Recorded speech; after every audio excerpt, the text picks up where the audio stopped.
Então vamos lá, galera, vamos continuar conversando sobre os aspectos processuais do controle difuso. Então vem para cá. Ó. Então lembrar, primeiro ponto, no controle difuso, a questão da constitucionalidade se revela como causa de pedir, né? A causa do pedido. O que é que a gente tem que lembrar aqui? A gente sabe que a ação, ela tem três elementos, a demanda tem três elementos, né? As partes, a causa de pedir e o pedido. Então, aquele exemplo que eu dei para vocês. João ingressa com a ação, por exemplo, contra a União, parte João versus União. A causa de pedido de João, a declaração de inconstitucionalidade da Lei X. O pedido dele, não pagamento de um tributo. Isso aqui é um modelo de ação de controle difuso. Observem que a questão da inconstitucionalidade não se revela como pedido, mas como causa do pedido de João, a sua causa de pedir, ok? Então, o primeiro ponto relevante é esse. Como se revela como causa de pedir? Quando o juiz for analisar essa ação de João, analisar o pedido de João, o que é que o juiz vai fazer? Preste atenção. Quando você tem a decisão judicial, a decisão é formada por três elementos. Você tem o relatório, você tem a motivação e você tem o dispositivo. Por que eu estou chamando a atenção a isso? Para a gente compreender onde vai se encontrar a declaração de inconstitucionalidade dentro da decisão. No relatório, galera, o juiz vai relatar, né, os aspectos processuais. João ingressou com a ação contra a União, alegando isso, aquilo, outro. A União respondeu à ação alegando isso, né? Foram produzidas as provas ou não foram produzidas as provas, ou seja, é um relato do que aconteceu ali no trâmite processual. Depois, o juiz passa a fundamentar, a motivar a sua decisão. E depois ele decide. É o dispositivo. A decisão se encontra no dispositivo. É lá no dispositivo que normalmente o juiz diz, né? Diante do exposto, julgação procedente ou improcedente, condenando a fazer alguma coisa, por exemplo. Então ela tem essas três partes. O juiz, ele só pode julgar o que a parte pede. A decisão dele se encontra no dispositivo, é lá que efetivamente ele julga, ele diz quem tem razão. Então o dispositivo, ele é atrelado ao pedido da parte. Ele vai analisar no seu dispositivo, vai dizer quem tem razão ou quem não tem razão com relação ao pedido. Observe que o pedido de João é o quê? É pagar ou não pagar tributo. Se o juiz diz que João não tem que pagar o tributo, como é que ele motiva a decisão?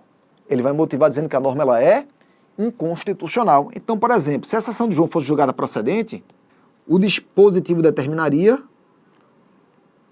por exemplo, o não pagamento do tributo. Por quê? Porque declarou-se inconstitucional a Lei X. Em outros termos, do controle difuso, a inconstitucionalidade se encontra na motivação da decisão. E não no seu dispositivo. Como é o dispositivo que faz coisa julgada, logo, no controle difuso, a declaração de inconstitucionalidade não fará coisa julgada. E por fim, lembrar como é que é exercitado o controle difuso, galera. Então, de forma bem ampla, né? Pode ser exercitado nas ações de procedimento comum, nos remédios constitucionais como habeas corpus, né, habeas data, mandado de segurança, mandado de junção, na ação popular, na ação civil pública, dentre outros tipos de ação, né? Então, essas ações convencionais, elas se revelam como mecanismos de controle difuso. Já o controle concentrado é por meio da ADIM, por meio da ADC, ADO, ADPF, vamos conversar sobre elas daqui a pouquinho. E para a gente finalizar o controle difuso, é importante a gente compreender quais os efeitos da decisão do controle difuso e se esse tipo de controle difuso no Brasil gera segurança jurídica. Vamos chegar lá. Olha só, efeito de decisão no controle difuso. A decisão no controle difuso, galera, gera eficácia inter partes. Em outros termos, significa dizer que ela só atinge as partes daquele processo. Então, se o processo é entre A e B, a decisão atingirá apenas A e B. No caso lá de João, a norma foi declarada inconstitucional e João não vai pagar o tributo mais. Mas Antônio paga, José paga, Zumira paga, Maria paga, porque a adesão tem eficácia inter partes, ok? E eficácia temporal, ex tunc. Mas lembra que a gente conversou aqui já que é possível haver a modulação. A modulação é permitida tanto no controle difuso quanto no controle concentrado. Então, como regra, eficácia ex tunc e inter partes. Havendo razões de excepcional interesse social ou segurança jurídica e quórum de 2/3, é possível haver essa modulação, né? Como a gente já conversou aqui, o Supremo admite a modulação tanto no difuso quanto no concentrado. Mas observa só. Eu acabei de citar para vocês um exemplo no qual a norma vai ser declarada inconstitucional, mas essa inconstitucionalidade só vai atingir as partes daquele processo. Só quem aproveitaria no exemplo que eu dei seria João. É uma situação estranha, né? Como é que a norma é constitucional para um e inconstitucional para outro? Então, isso é uma crítica que se faz, galera, no âmbito do controle difuso. Olha só. É o que se pergunta. A adoção do controle difuso no Brasil gera segurança jurídica? A resposta é não, galera. Efetivamente, você adotar puramente o controle difuso, você pode ter um quadro de insegurança jurídica. A gente adotou o controle difuso lá dos Estados Unidos. É o modelo norte-americano. Acontece que a gente não adotou todos os institutos que os Estados Unidos utilizam lá para exercício de controle difuso. Lá se tem a ideia dos stare decisis. Deixa eu escrever aqui para vocês. Lá se adota a técnica dos stare decisis.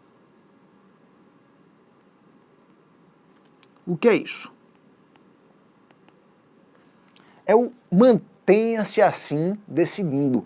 No Brasil, a gente não utiliza numa previsão desses stare decisis. Por que eu chamo a atenção a isso? Bora pegar o modelo do Brasil, bora traçar um paralelo com os Estados Unidos. No Brasil, Tribunal de Justiça de Pernambuco declara uma norma inconstitucional no controle difuso, aquela decisão só atinge as partes do processo, não atinge todo mundo. Supremo Tribunal Federal declara a norma inconstitucional no controle difuso, aquela decisão só vai atingir as partes daquele processo. Lá nos Estados Unidos é diferente.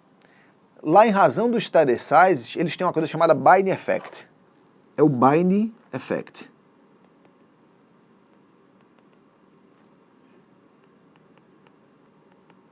Ou efeito vinculante.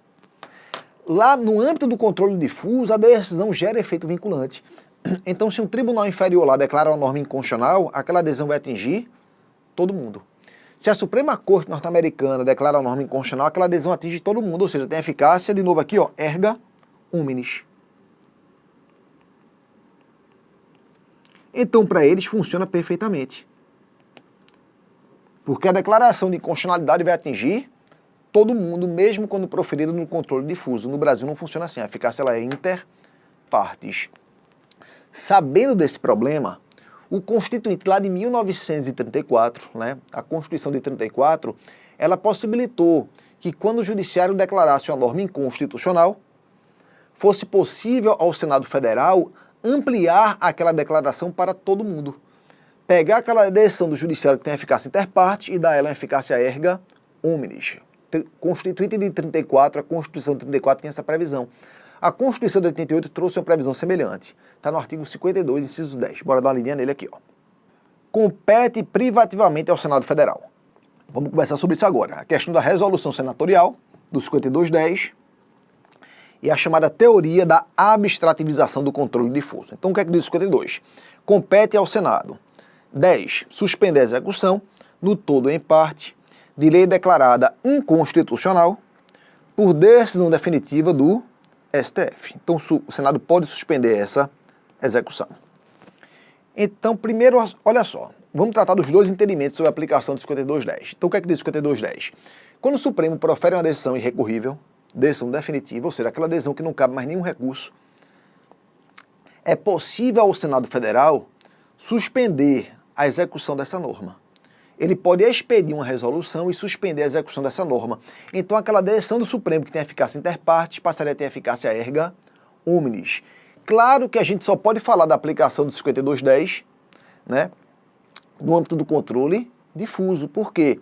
Porque no âmbito do controle concentrado, no âmbito do controle abstrato, a própria decisão do STF já tem essa eficácia erga omnes. Então, classicamente se fala do 5210, atuação do Senado para dar eficácia erga omnes à decisão, quando se está diante do controle difuso.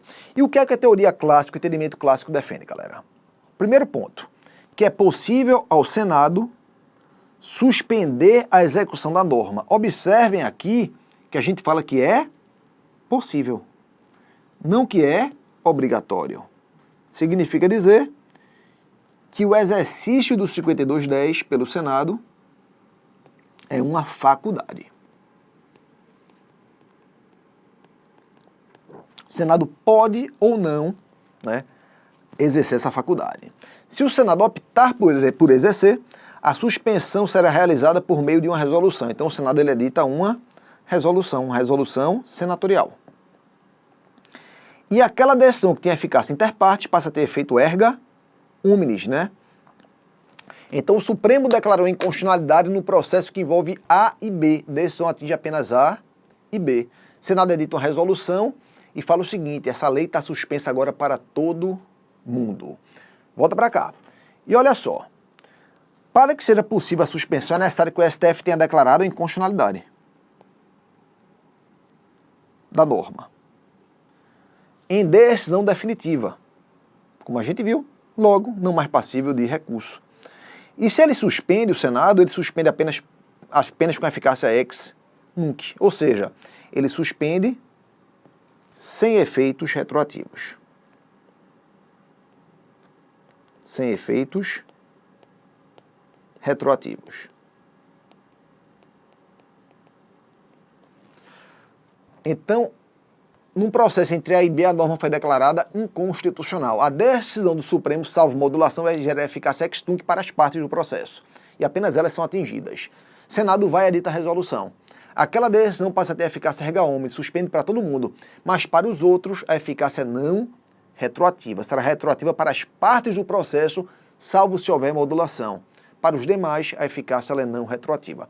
Então é isso que define o entendimento clássico. O entendimento clássico diz o seguinte: olha, o Senado ele pode suspender, é uma opção. Acontece que o Senado utiliza essa possibilidade de maneira muito casual, é muito raro o Senado suspender. A gente tem pouquíssimas resoluções no exercício da competência do 5210. Ou seja, aquela situação de insegurança jurídica, norma vale para um e não vale para outro, ela permaneceu.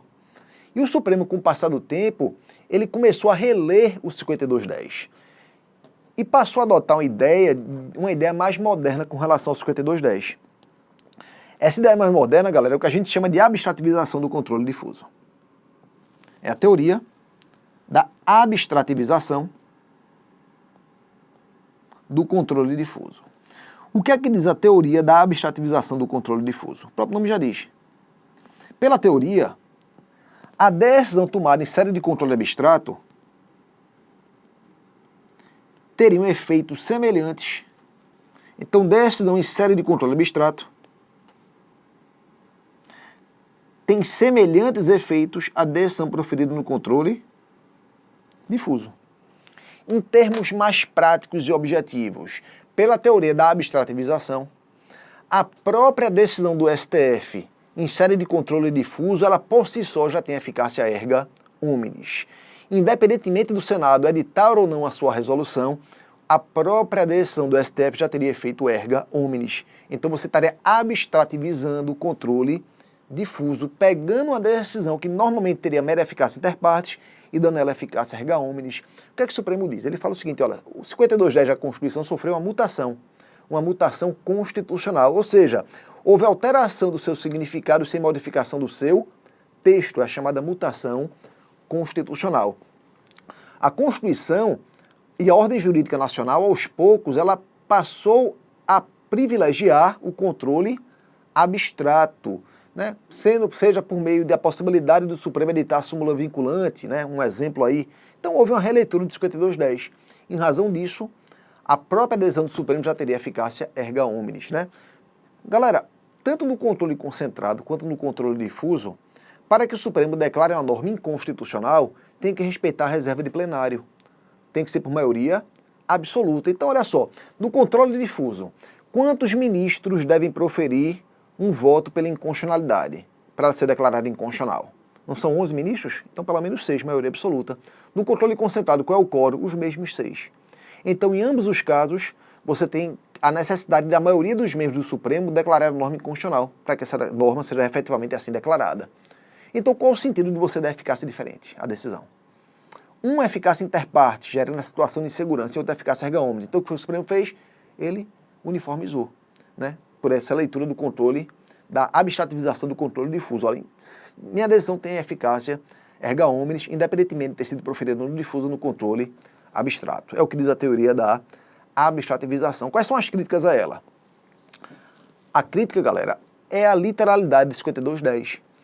A adoção dessa teoria, ela não parece ser compatível com o que determina o 5210, porque o 5210 diz expressamente que compete ao Senado suspender. Então, isso é a competência do Senado. O que é que o Supremo está lendo pela teoria da abstrativização? Que o Senado não suspende, quem suspende sou eu. Essa resolução do Senado não serviria mais para suspender pela abstrativização, seria apenas para dar publicidade à minha decisão, tornar pública a minha decisão. Então, o que se critica muito é o seguinte, né, que seria até bom adotar essa abstrativização, mas você teria que fazer uma emenda alterando o 5210, porque pelo texto que está, não seria possível você adotar essa interpretação. Acontece que o entendimento do Supremo, mais atual, ele dá pistas que adotou a teoria. Eu trouxe aí para vocês aqui, ó. Foi na ADIM 3406 e 3470. Né? O Supremo ele discutiu isso, né? Apesar de serem ADIMs, ou seja, controle abstrato, e os 5210 se aplicam no controle difuso, o Supremo ele discutiu o tema nessas ADIMs e deu pistas fortes que vai adotar sim a teoria da abstrativização. O que está negritado aí, galera, né? Olha só, o Gilmar Mendes entendeu, o Gilmar Mendes é que capitania essa teoria, né? Ele entendeu o quê?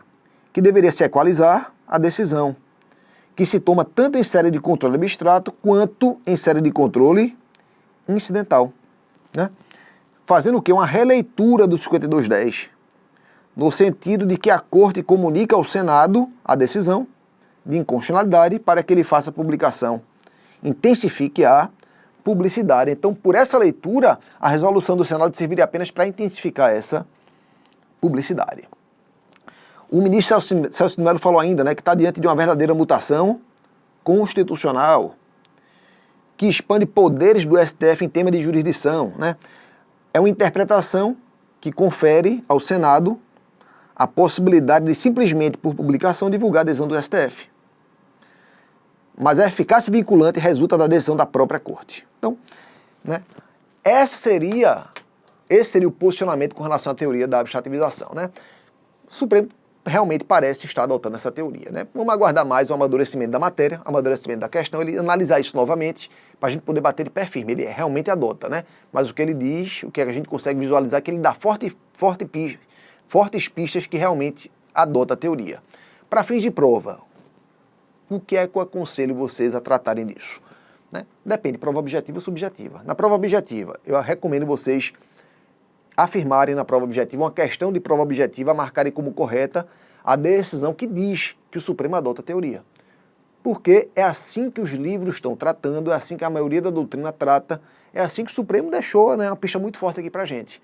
Numa prova aberta e subjetiva, né, eu recomendo vocês tratarem com mais cautela, né, explicarem que o Supremo deu forte pista que realmente adota a teoria, né, mas que aquilo precisa ser amadurecido com o tempo. Mas adote posicionamento de adoção da teoria pelo Supremo, porque realmente o julgado do Supremo aqui foi muito forte nesse sentido, beleza? Então, isso é o controle difuso. Vamos conversar agora, galera, sobre controle concentrado, que é a maior preocupação nossa com o curso, né? A maioria do tempo a gente vai ficar conversando sobre controle concentrado. Então, sem perder muito tempo, vamos direto aqui conversar sobre o controle concentrado. Então, o controle concentrado, também chamado de controle ou sistema austríaco ou europeu.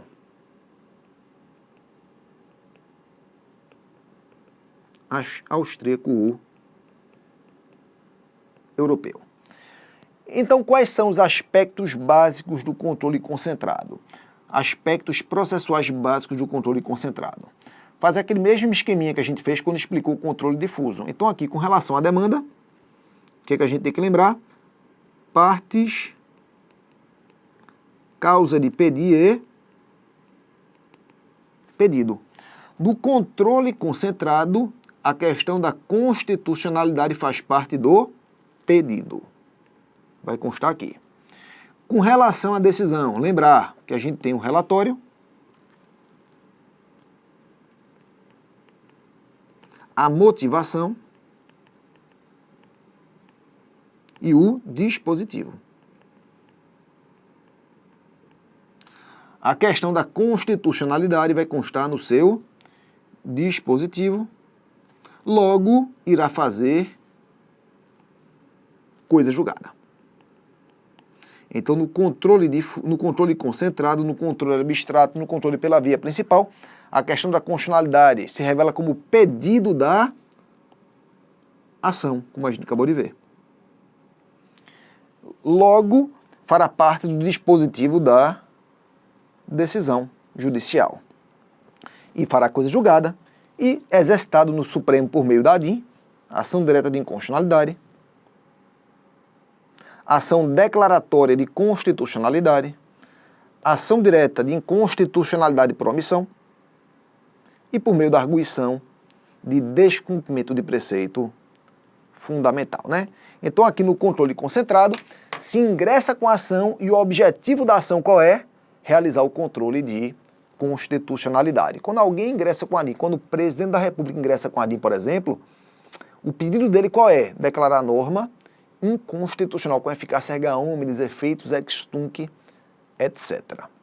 A gente vai tratar, galera, de todas as ações de controle concentrado, ADIM, ADC, ADO e ADPF. Mas todas elas têm alguns pontos em comum, né? Então esses pontos em comum que são para todas elas, a gente vai tratar de maneira geral, e talvez o principal ponto em comum de todas elas é a questão da legitimação. Quem pode ingressar com as ações de controle concentrado? Quais são os legitimados? Controle difuso a gente viu aqui, né? Qualquer prejudicado pode entrar com ação de controle difuso. Controle concentrado não. Já pensou se qualquer um pudesse entrar com ação de controle abstrato? Provocar o Supremo para que ele analisasse em tese a compatibilidade de uma norma com a Constituição, né? O Supremo não ia fazer mais nada da vida. Então, obviamente, o rol de legitimados para ações de controle concentrado é um rol mais restrito do que aqueles da ação de controle difuso. E olha que a Constituição já abriu demais. Antes de 88, só quem poderia manejar ação de controle concentrado era uma única autoridade.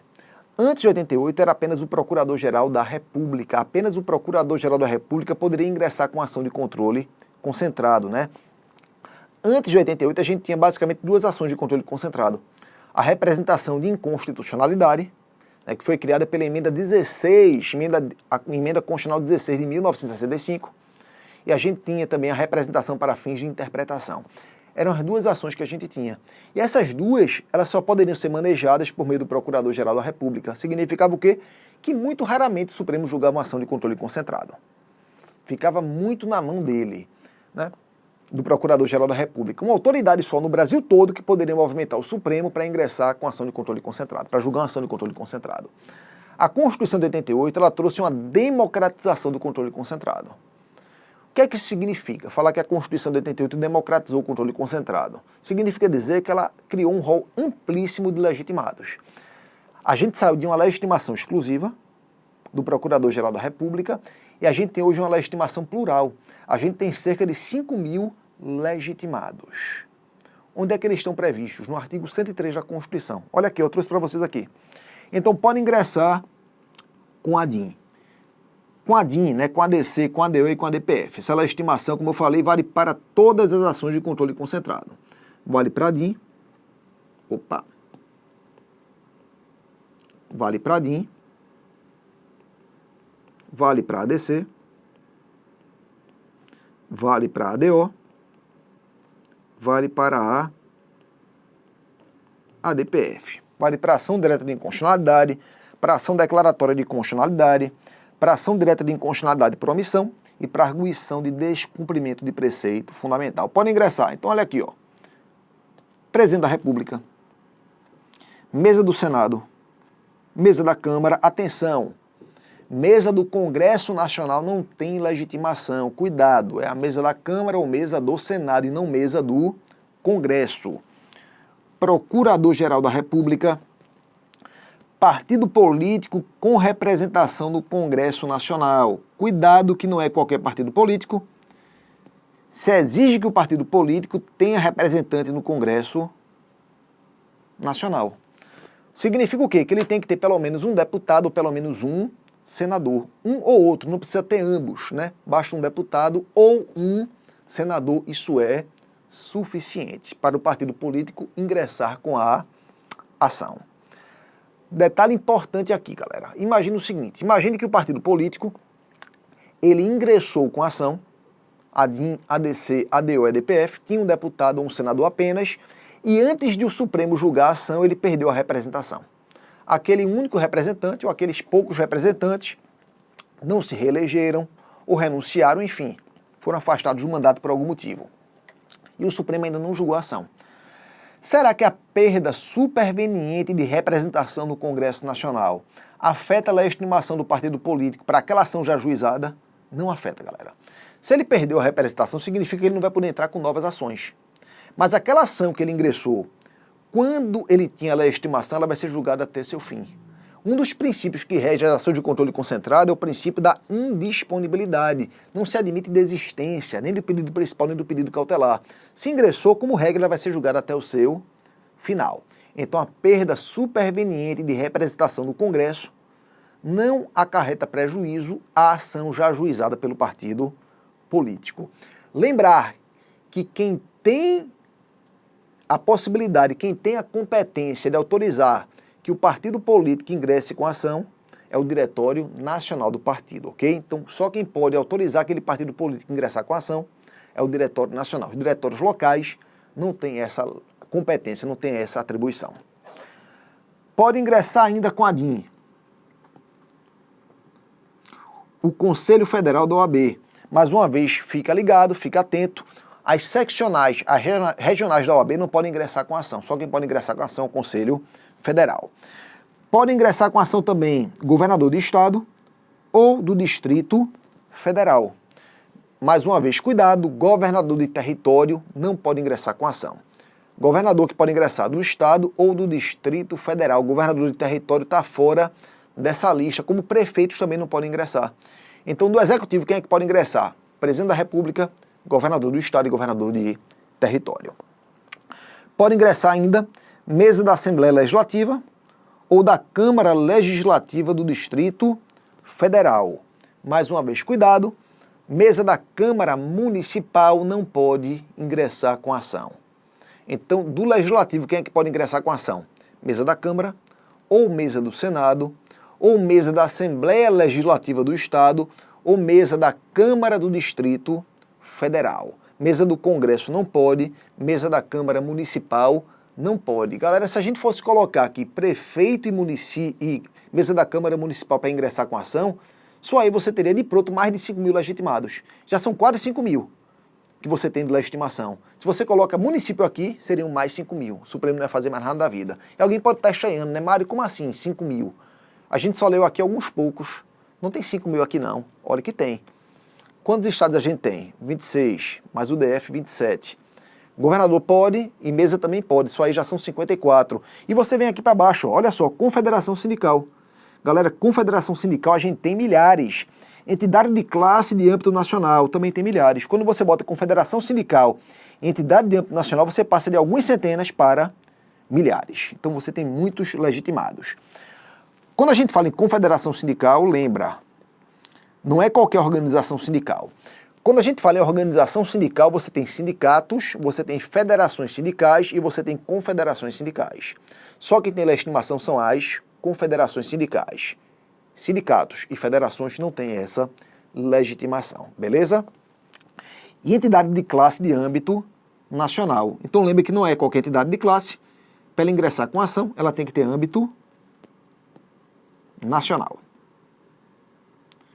Significa dizer, o Supremo utiliza aqui como parâmetro para aferir o âmbito nacional da entidade a lei orgânica dos partidos políticos. O que é que significa isso? Que para uma entidade de classe ingressar com a ação, para ter âmbito nacional, ela tem que ter representantes em pelo menos 1/3 dos estados, incluindo aí Distrito Federal. Tem que ter representação em pelo menos, galera, 9 estados, contabilizando também aí o Distrito Federal.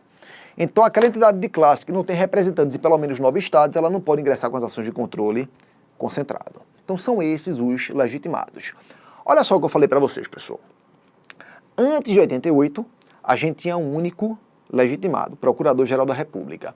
Depois de 88, a gente passou a ter milhares de legitimados. O Supremo entrou numa vida de desespero. Ele quase nunca julgava uma ação de controle concentrado e se viu com enxurrada de ações de controle concentrado. Ele não tinha estrutura para julgar. A gente tem apenas 11 ministros no Supremo. Então ele criou aquilo que a gente chama de jurisprudência restritiva. Ele começou a restringir o acesso às ações de controle concentrado, criar uma série de restrições, uma jurisprudência para se defender, uma jurisprudência defensiva. E a principal jurisprudência do Supremo com relação à legitimação, isso a gente tem que saber com toda certeza, é a questão da legitimação universal e legitimação especial. Então olha só, o Supremo divide os legitimados em legitimados universais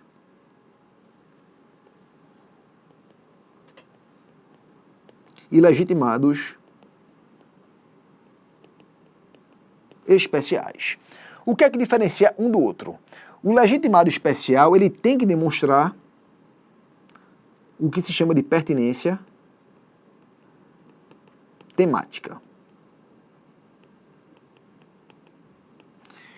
O legitimado universal não tem que demonstrar pertinência temática. O legitimado especial tem que demonstrar pertinência temática. E o que é essa pertinência temática?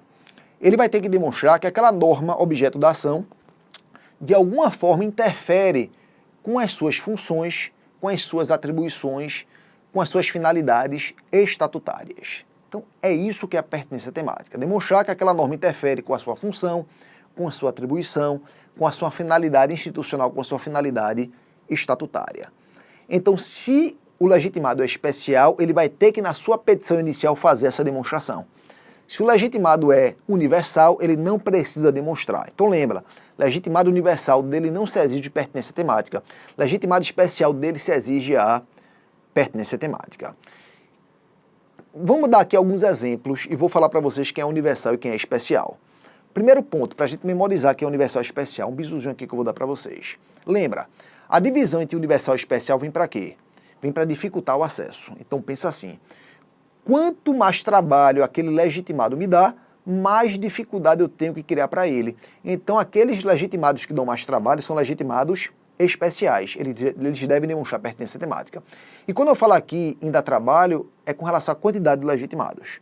Então aqueles legitimados que são numerosos, como regra, eles vão ser legitimados especiais. Tem que demonstrar pertinência temática. Aquele legitimado que é um só, que não dá trabalho, ele é universal, ele não tem que demonstrar pertinência temática. Então bora aqui, ó. Presidente da República é um só, é legitimado universal. Vou botar U aqui de universal. Mesa do Senado é só uma, é legitimado universal, não tem que demonstrar pertinência temática. Mesa da Câmara é apenas uma, é universal também, não tem que demonstrar pertinência temática. Procurador-Geral da República é apenas um, então é universal, não tem que demonstrar pertinência temática.